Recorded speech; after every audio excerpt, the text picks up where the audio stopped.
అందరికీ నమస్తే. నా పేరు దాదాపు లలిత. మా గ్రామము అంబర్పేట సర్పంచ్గా నేను నిలబడుతున్నాను. మా గుర్తు ఉంగరం గుర్తు వచ్చింది. ఉంగరం గుర్తుకు ఓటేసి అందరు గెలిపించాలని కోరుకుంటున్నాను. మాకు కూడా ఒక అవకాశం ఇవ్వాలని కోరుకుంటున్నాను. ఊరి అభివృద్ధికి మంచి కొరకు నేను నిలబడ్డాను. అందరి ఆశీర్వాదాలు నాకు కావాలని నేను కోరుకుంటున్నాను. వాడవాడ తిరిగినప్పుడు మాకు సిసి రోడ్లు కావాలా, మాకు రోడ్డు మంచిగా లేదు, మాకు స్తంభాలు లేవు, లైట్లు లేవేం లేవు, అంత చీకటిగా ఉన్నది, మాకు లైట్లు కావాలా, స్తంభాలు కావాలంటే నన్ను గెలిపిర్రు. నేను గెలిచినాక నేను తప్పకుండా చేపిస్తానని చెప్పేసి మాట ఇచ్చినాను. డ్రైనేజ్ కూడా లేదు, మోర్లు కూడా లేవు, ఒక్కొక్క ప్రాంతానికి మోర్లు లేకపోతే నేను చేపిస్తా అని చెప్పేసి అందరితోటి అన్నాను. సరే అని చెప్పేసి వాళ్ళు కూడా మాట ఇచ్చిర్రు.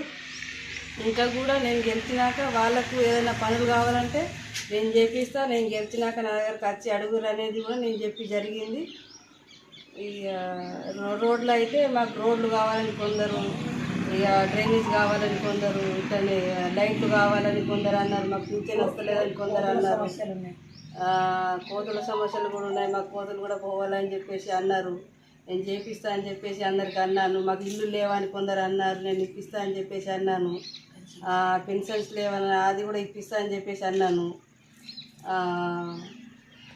నేను ఇప్పిస్తా అని చెప్పేసి అన్నాను.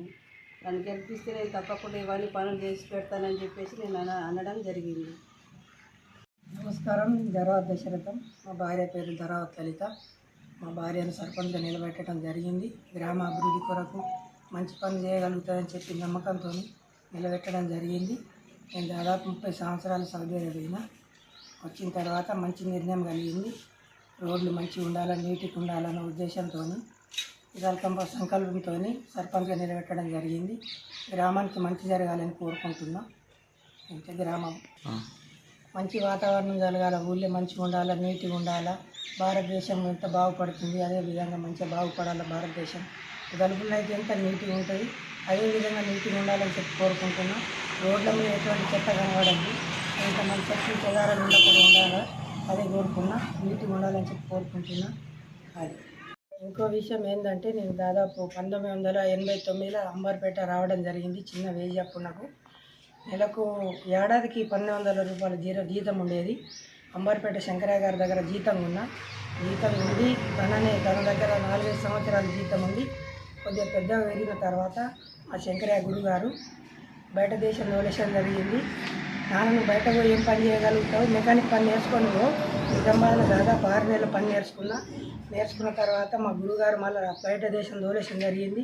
తోలేసిన తర్వాత అంచెలంచెలు ఎదిగి ఈ స్థాయికి ఈ స్థాయికి ఎదుగు కారణం మా గురుగారే అంబర్పేట శంకరయ్య గారు. తన దాదాపు 22 సంవత్సరాలు సర్పంచ్గా చేసిండ్రు. చాలా మంచి మేధావి, అదే జాడలో నడాలని చెప్పి నా ఉద్దేశంతో ముందుకు వచ్చిన శంకరయ్య గారు చాలా మంచి వ్యక్తి. ఈ రోజుల్లో లేని లోటు మాకు, తనని మాకు సర్వం. మా మంచి గురి ఉండే కోల్పోయినా చాలా బాధ కలుగుతుంది. రామందు శంకరయ్య గారు ఆదేశాలు అంటే విన్నట్టు నేను చిన్నప్పుడు తన దగ్గర జీతం ఉన్నప్పుడు వారితోనే మొత్తం ఇవన్నీ నేర్చుకున్నాను. తన ద్వారానే చేసే పనులు ఎంత మంచి చేద్దరు అదేవిధంగా నేను నడుచుకోవాలి, మంచి పని చేయాలని చెప్పి కోరుకుంటూ ముందుకు వచ్చిన సర్పంచ్గా. అభివృద్ధి కావాలని చెప్పి కోరుకుంటున్నాం. ఊళ్ళో ఒకటి లేదు, మంచిగా బస్ స్టాండ్, ఎక్స్ రోడ్ కూడా బాగాలేదు, బస్ స్టాండ్ కూడా మంచిగా చేయాలని చెప్పి అనుకుంటున్నాను. ఇంకో విషయం, వృద్ధులకు ఒక్కొక్కరికి పెన్షన్ లేదు, రేషన్ కార్డు లేదు.